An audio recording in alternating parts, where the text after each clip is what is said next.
James, what are we talking about today? So today, Alex, we're going to talk about cloud migrations. Okay. And specifically some of the do's and don'ts around them. Huge topic. Huge topic, yes. We're going to cover off some of the main points. Great.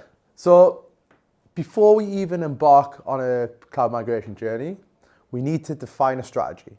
Okay, know exactly why we're doing this. Yeah, so you and I have both seen instances where teams have gone it alone, in isolation, trying to consume cloud and reap the benefits. Mm-hmm. They've not involved the security functions or infrastructure, but more importantly, the business. So this does not map back to business values and goals or the strategy. Exactly that. So very important to get that in place and make sure all the relevant stakeholders are involved. Yes. Once we've got our strategy in place, we now need to think about the foundations. Okay. The foundations of cloud. Things like networking. Okay. Big done around networking is simply just extending your on-premise network into the cloud. But what's the problem with that? So the problem is it's all good and well, okay, expand your network into the cloud to consume this promise of infinite compute and infinite scalability. And it's all good until you run out of address space. Yeah, seems crazy. yeah, but this is what happens if you don't plan your network topology correctly around those sort of limitations. Yeah, sure. Okay, so we've got our foundations in place. Now we need to think about what we're actually migrating to the cloud. Okay, sure. Okay, so it's very tempting to just look at all the workloads in the estate and say, right, okay, let's just grab those and lift them. Chuck them in, and they'll run the same way as they run on premise, and we'll all be good. Yeah. Okay, very tempting, but doesn't work like that. What we need to do is actually assess those workloads on their individual merits. Okay.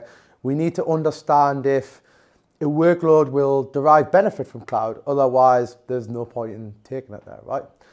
So what's common is the 3 R's approach. Okay. So the 3 R's are replatforming. Okay. So we can simply replatform this workload and it's all good. Okay. Re-architecting. Yeah. Or refactor. So this is where, a workload may not in its current state be perfect for cloud. Okay. We may need to make some architectural changes. Common things breaking down in microservices and so forth. Okay. And we can do that on a staged migration if we need to. Sure. The final R is retire. Yeah, difficult one to swallow, but really critical to consider. Absolutely key. So especially, in large enterprises, typically, the workloads you assess, a lot of them may not even be used anymore. Yeah. Okay, so do you want your engineering team spending the next 6 months refactoring an application that, in 9 months will no longer be used and completely retired? Yeah. Or do you want them focused on the workloads that can improve when we move them to the cloud? Yes. It's an easy choice, right? Sure. Okay, so we've decided, we've assessed all of our workloads. We've decided which ones we want to take to cloud, okay, in various stages. Now we need to think about other functions. Functions such as security. Sure. Okay, very, very tempting again to apply an on-premise mindset to things like security and just think about perimeter controls, for example. Yeah.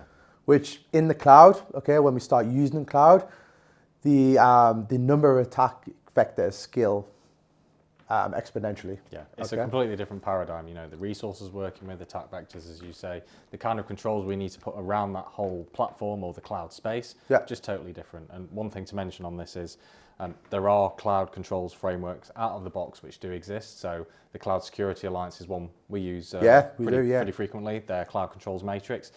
That serves as a great starting point, which you can then tailor over time as the organization matures to make sure that, it's bespoke to the organization, regulatory compliance and that kind of thing. Yeah. But, take this as a starting point and certainly don't do the lift and shift of those on-premise controls. Exactly. Really important thing you say there. And, the beauty is we have these tools at our disposal to give us that secure baseline. For sure. Okay. So use them. Absolutely. Thank you, James. Thanks.